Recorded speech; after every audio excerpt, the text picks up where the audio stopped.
À tous de DDO, attention pour le décompte final. 10, 9, 8, 7, 6, 5, 4, 3, 2, 1, top.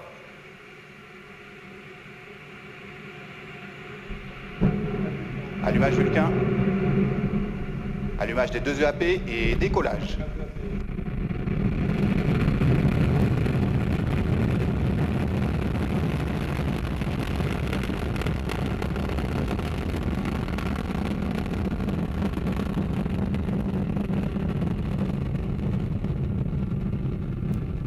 Tous les paramètres à bord sont normaux. Décollage parfait. En début de vol, la puissance est impressionnante.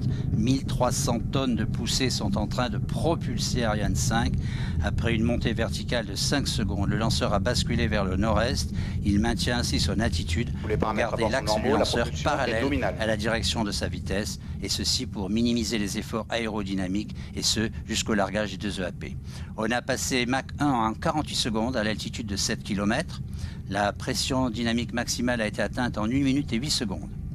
Et c'est ce qu'on appelle le composite inférieur de la fusée qui travaille. Il désigne les étages de la fusée qui sont allumés au décollage. Constitué de l'étage principal cryotechnique, le PC, 188 tonnes au décollage, il alimente en oxygène et hydrogène liquide le moteur Vulcain. Il est encadré par les deux propulseurs à poudre, ce sont eux, les EAP, presque entièrement réalisés en Guyane, qui assurent 92% de la poussée. Ils sont identiques. Leur masse au décollage environ 278 tonnes chacun. Ils assurent une poussée moyenne de plus de 540 tonnes. Et c'était pour les anciens qui nous écoutent, 8 fois la poussée d'une Ariane 44L. Je ne sais pas si cela vous parle.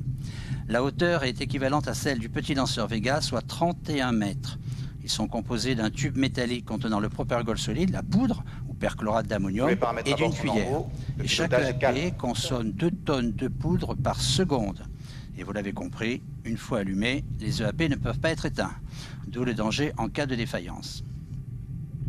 Et après épuisement de la poudre, vers 137 secondes après leur allumage, les EAP sont séparés du lanceur à 60 km d'altitude pour retomber dans l'océan Atlantique. En fait, avant que ne soit totalement vide, leur poussée va diminuer et après détection de cette baisse d'accélération, l'ordinateur de bord décide de se débarrasser des propulseurs d'appoint. La séparation est effective, vous l'avez vu dans la seconde, et ils ont été séparés de l'étage principal cryotechnique par une découpe pyrotechnique, allégeant le lanceur de leurs 38 tonnes de masse à vide chacun. Quel beau spectacle, regardez les deux EAP qui s'écartent du corps du lanceur.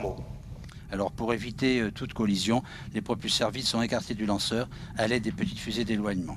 Et on fait exploser leur carcasse avant qu'ils sombrent en mer pour éviter tout risque d'épave flottante.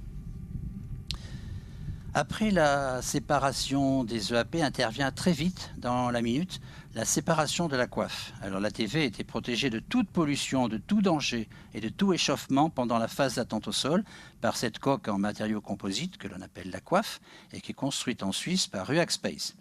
La coiffe de 17 mètres de hauteur a protégé aussi l'ATV pendant le vol dans l'atmosphère. L'intérieur de la coiffe est climatisé et pressurisé, et pendant la traversée de l'atmosphère, sa présence a amélioré considérablement l'aérodynamisme du lanceur. On va s'en séparer, cela veut dire que la protection n'est plus nécessaire.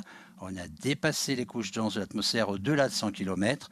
Il n'y a plus ni frottement ni risque pour l'ATV et on a déclenché le largage de cette coiffe à l'altitude ce soir de 110 km.